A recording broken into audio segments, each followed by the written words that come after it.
Hi, I'm Melissa, and this is the Book Break. Today we're in a store, but not just any store. This one belongs to children's author Thal Dixon. I'm so excited to talk to him. Let's go.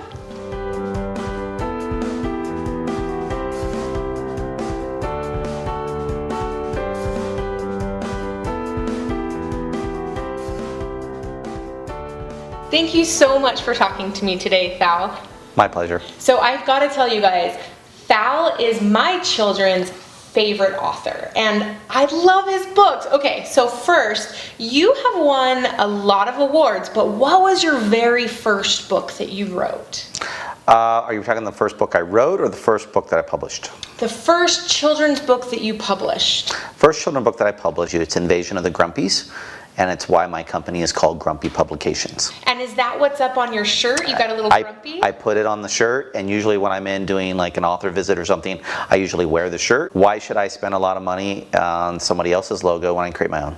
And it's very well created. I love it. It's such great art in your books. Thanks. So one of the things I find it really interesting about you is you started into publishing as a poet, right? Correct. And how did you use that skill into your children's books? Well, I started writing poetry in the 8th grade, and I found out that I could just write like Shel Silverstein. That was very easy, and I could just sit down and do it. And then I started looking into, I was going to be the next Shel Silverstein, I was going to write all this poetry, and then I started down the journey coming out of high school of trying to get published, and I learned there's no money in poetry, and nobody cares. People like to read it, they like to steal it, they like to use it, but they don't like to pay for it. So I figured, I wrote a lot of poetry, and I would write it for special occasions and for different things, and then as my kids started to grow, it turned towards full story. So from basically, I have some children's poetry that's like Shel Silverstein and stuff, but then it started to turn to full-length stories with a moral, more like the larger books from Dr. Seuss. Yeah, well, and as a parent, I can tell you one of the reasons I love your books, and I think they really resonate well with kids, is because it rhymes. And the children can pick that up, and they can memorize the pages.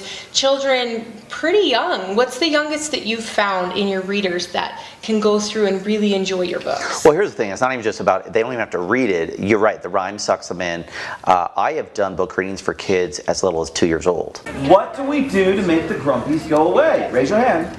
In some of the daycares and things, and I noticed that you get a wide range. When you start going kindergarten and below, what you see is some kids that are there mentally and other kids that aren't. You see a wider group, and so first grade is really my favorite for this age group, and I call these types of books lap books, because a lap book is something that you sit down and you read with another person.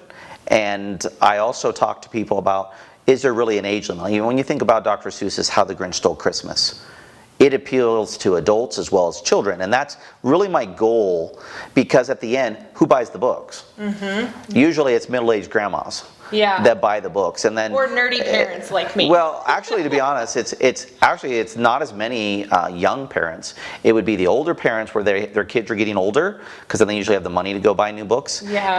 Or it's grandma and grandpa that are buying books for the brand new grandkids. And that's what I found from having my business doing this, is that who are the real customers? The kids can't buy the books. Right. Exactly. And so, I don't know if you're guilty of this, but as a parent, there's a story that I don't like, or I get sick of reading, and we hide it, or we get rid of it. So that's one of the things I take in mind with the stories, is if it's something that they don't like the principle, or there's going to be certain things about it, the parents aren't going to buy it, or they're not going to have it in the home. So there's kind of a combination. But most of my stories are inspired by events that happen with my own children.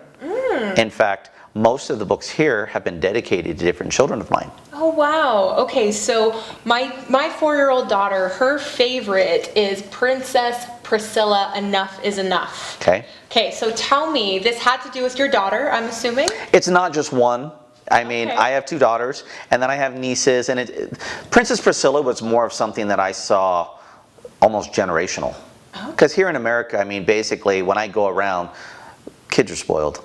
And we all spoil our kids, and I feel like our generation was spoiled growing up. The baby boomers, they spoiled us, and now as a Generation X, I spoil my kids, and we take it to another level. I mean, I remember going to get candy for Halloween or something like that, and it was a big deal. candy's not even a big deal to my kids because it's available all the time. Right. And most of the things that we looked at and thought this was a big deal, I mean, even things like waiting to watch your show, well, now it's on demand.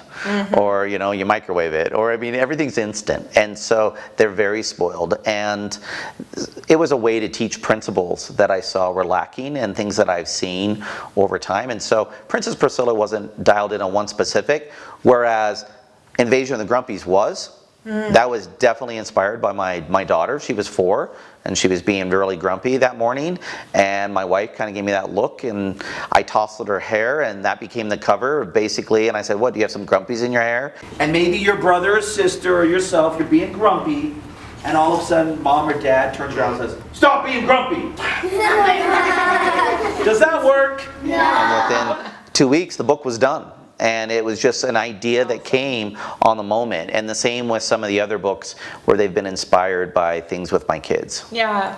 Well, another one that I really like, and maybe that's because this is the book break show, right, is Look, a Bear with a Book. So tell me a little bit about that. Obviously, we're encouraging reading, right? Yes. And that's really my oldest child. She's 25 now. But Jessica, when she was young, she was always bored. And this is what I tell the kids when I go and visit with them. Jessie was always bored.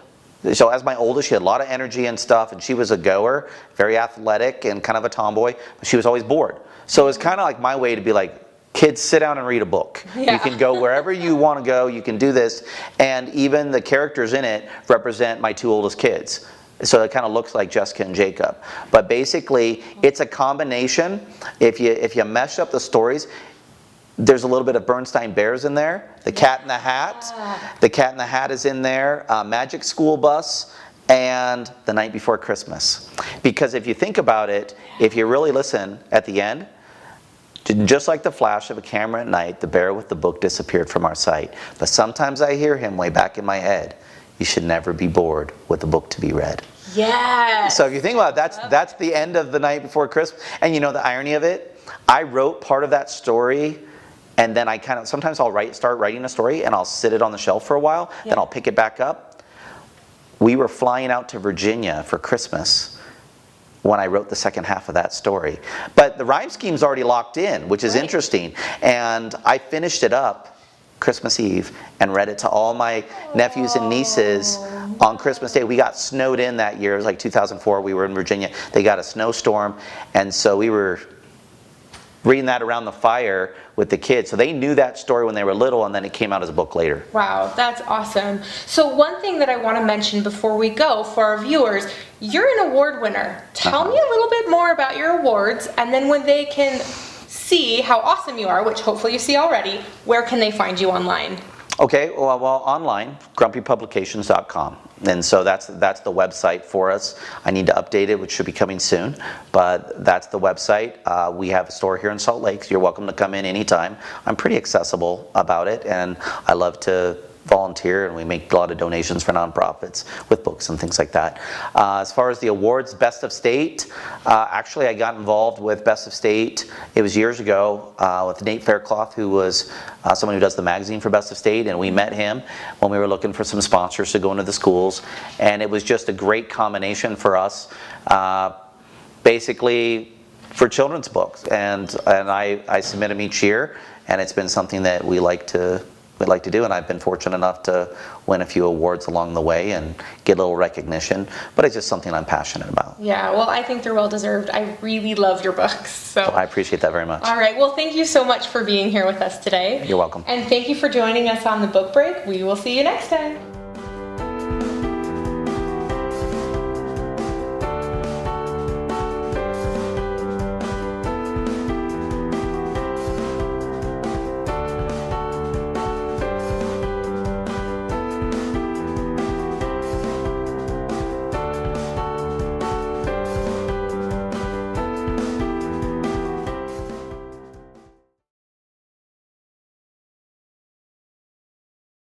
What the Single Eye sees actually as individual sermons that I gave in sacrament meeting. It got to the point where I was sending out dozens of copies of the talks, and I thought maybe I should organize them into a book. And so I hope people who read the book feel like they have a better understanding of what are faith, hope, and charity. I hope you enjoy it, You can find it at barnesandnoble.com or amazon.com.